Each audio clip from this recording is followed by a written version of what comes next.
कोमल है ना, कोमल संथी होता है, दांत टूट जाएगा लेकिन झुकेगा नहीं।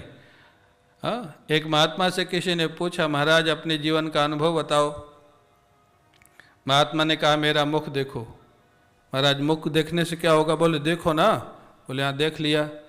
महात्मा जी ने कहा दांत हैं? बोले नहीं है। बोले जीभ है? बोले जीभ है। बस बोले यही जीवन का अनुभव है। जो बहुत कड़ा रहेगा वो जल्दी टूट जाएगा, और जो कोमल रहेगा, लचीला रहेगा, वो हमेशा रहेगा। इसलिए हमारा सनातन धर्म कोमल है, लचीला है, ये हमेशा रहेगा। जो बहुत कड़े हैं वो आज खड़े हैं, कल टूट जाएंगे। ये जीवन की शिक्षा है। जम दशनन महाजीभ विचारी। अब महाराज जो पूछते हैं विभीषण जी, उनके प्रश्न बड़े सुंदर है। गोस्वामी जी महाराज लिखते हैं, तात कबहु मोहि जानी अनाथा, तात कबहु मोहि जानी अनाथा, करिहहि कृपा भानुकुल नाथा, करिहहि कृपा भानुकुल नाथा, तामस तन कछु साधन नाही, तामस तन कछु साधन नाही, प्रीति न पद सरोज मन माही, प्रीति न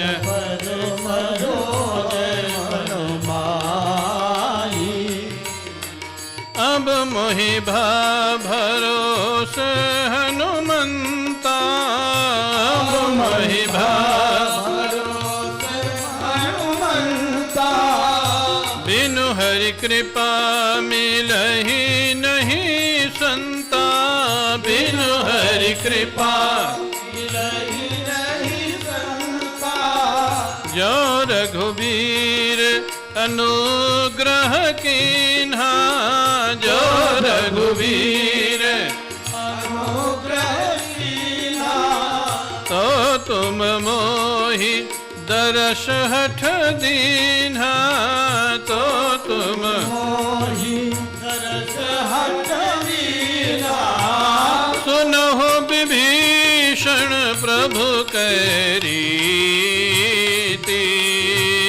सुनहु विभीषण प्रभु कैरी, करहि सदा सेवक पर प्रीति, करहि सदा सेवक पर प्रीति, कहो कवन मैं परम कुलीना, कहो कवन मैं परम कुलीना, कपि चंचल सबहि विधीना,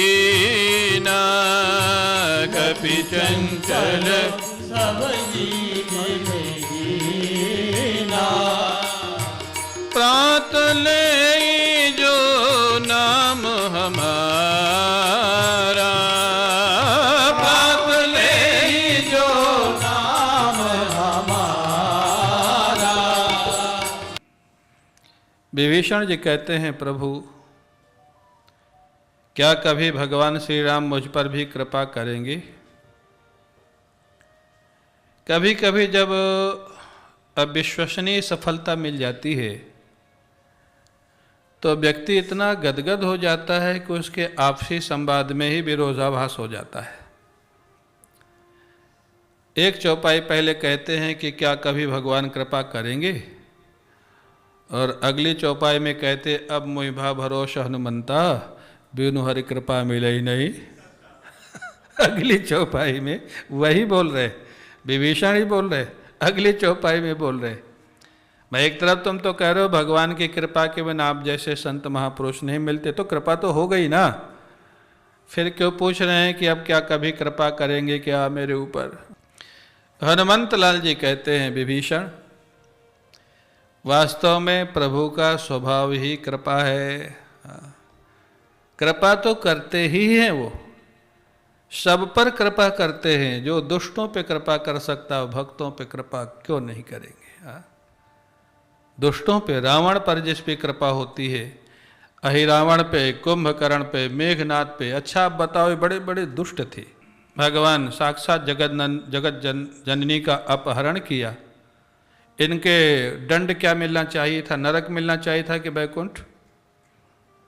आप लोगों के हाथ में अगर दे दिया जाता निर्णय, तो रावण, कुंभकर्ण, मेघनाथ को कहाँ भेजते? बैकुंठ या नरक?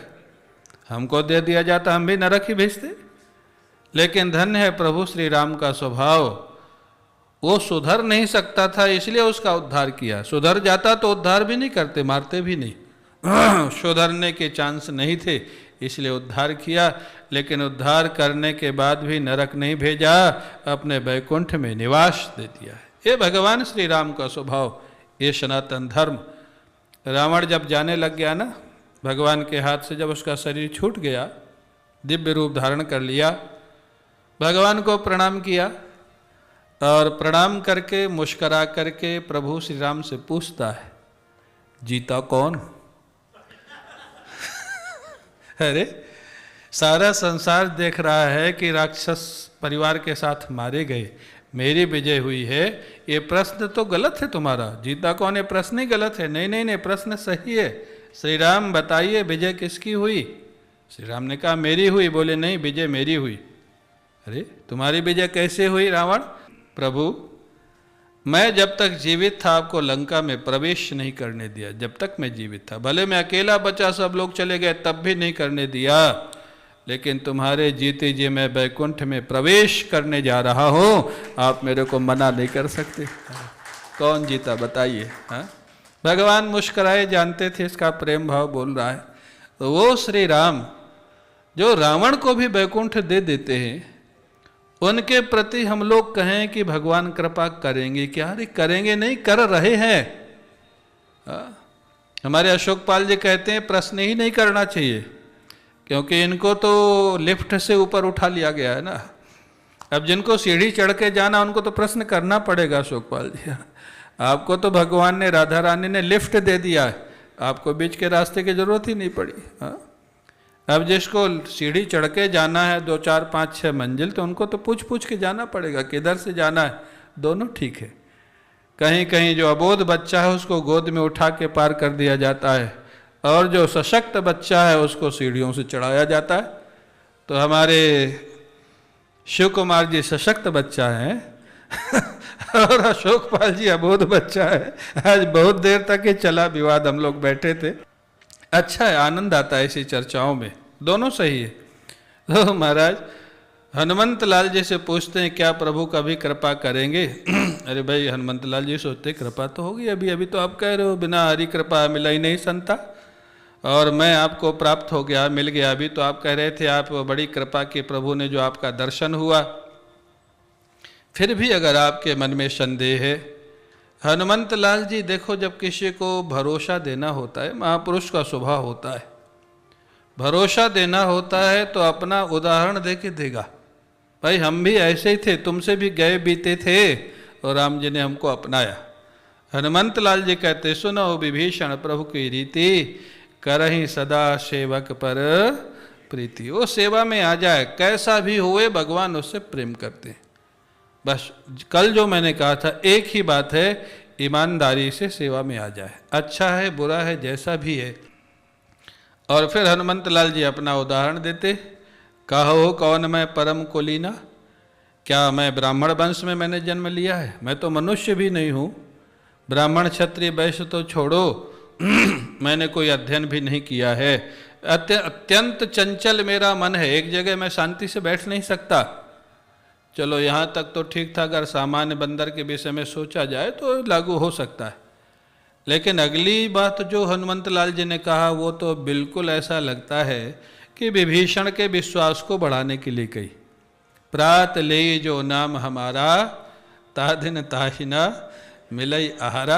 हनुमंत लाल जी कहते हैं मेरी तो ऐसी दशा है कि उठते उठते पहली बार अगर कोई मेरा नाम ले ले तो उस दिन भोजन नहीं मिलेगा।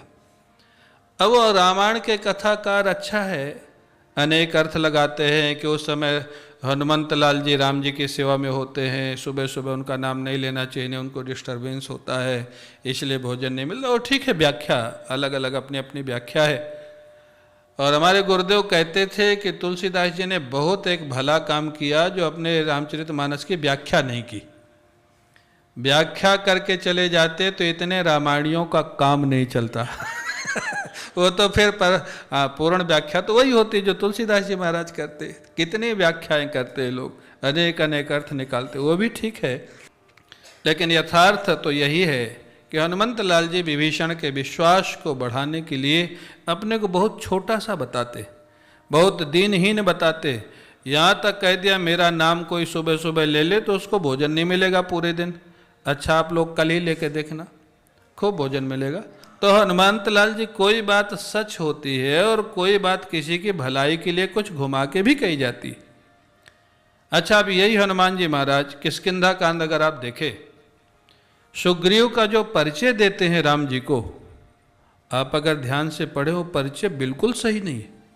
नाथ शैल पर कपिपति आई, सो सुग्रीव दास तो आई, सो सीता कर खोज कराई। महाराज ऋष्यमुख पर्वत पर वानर राज सुग्रीव रहता है। क्या वानर राज था उस समय? भगोड़ा था, बाली ने मार के भगा दिया था, बाली यहाँ आता नहीं था इसलिए छिप के रह रहा था। सो सीता कर खोज कराई, जो अपनी पत्नी नहीं छुड़ा पा रहा है वो जानकी जी की खोज कहाँ से करा देगा? हाँ, तो बिल्कुल तो क्या आप कहेंगे हनुमंत लाल जी ने गलत परिचय दिया? क्या हनुमंत लाल जी राम जी से झूठ बोले? नहीं, हनुमंत लाल जी सुग्रीव को राम जी से जोड़ना चाहते हैं, इसलिए उसका ऐसा, ये सदगुरु का स्वभाव होता है, सदगुरु का रोल है। सदगुरु सिफारिश तुम्हारी कर दे प्रभु से, प्रभु जानते हुए भी कि तुम कैसे हो कभी मना नहीं करेंगे। ये महाराज प्रभु का स्वभाव है। गुरु अगर सिफारिश कर दे, गुरु के सिफारिश, जैसे आप अपने बच्चे की बात को प्रायः नहीं टालते हैं, ऐसे भगवान अपने भक्त की बात को नहीं टालते। भक्त ने अगर कह दिया ये ठीक है तो ठीक है, फिर भगवान देखते नहीं। हनुमंत लाल जी ने कह दिया, वो आपके सारा काम करेगा, जानकी जी की खोज करा देगा और वो आपका बहुत सुंदर सेवक है। अच्छा, आप सच बताओ, सुग्रीव बहुत सुंदर सेवक बाद में भी रहा क्या? रहा? अरे जिसको राज्य मिल गया, पत्नी मिल गई, 4 महीने चौमासे में राम जी को भूल गया, ये सुंदर सेवक था? इससे ज़्यादा सुंदर तो आप और हम हैं आज की डेट में भी। हाँ, इतना बड़ा उपकार भगवान राम ने किया, बाली का वध किया, राज्य दिलाया, पत्नी दिलाई और कह दिया कि 4 महीने बरसात के बाद जानकी जी की खोज करना है। वो सुग्रीव 4 महीने में राम जी को भूल गया।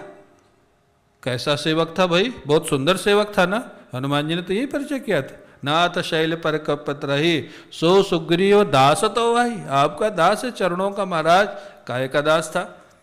लेकिन आगे आप अगर देखें ना हनुमान जी, ये है सदगुरु का स्वभाव। हनुमान जी गुरु के रोल में, यहाँ पर महापुरुष के रोल में है हनुमान जी महाराज। तब हनुमंत उभय दिशि की सब कथा सुनाई, पावक साखी दे पुन जोरी प्रीति दृढ़ाए। हनुमान जी ही दोनों तरफ से बोल रहे हैं। क्यों? जानते अगर ये बोलेगा तो गड़बड़ हो जाएगा। हाँ, ये तो पता नहीं क्या बोल देगा सुग्रीव। सुग्रीव की, पूज्य राम किंकर जी महाराज कहते हैं, राम जी की कथा हनुमान जी ने सुग्रीव को सुना दी और सुग्रीव की व्यथा राम जी को सुना दी। दोनों का काम हो गया, मित्रता हो गई और दोनों का काम हो गया। हाँ।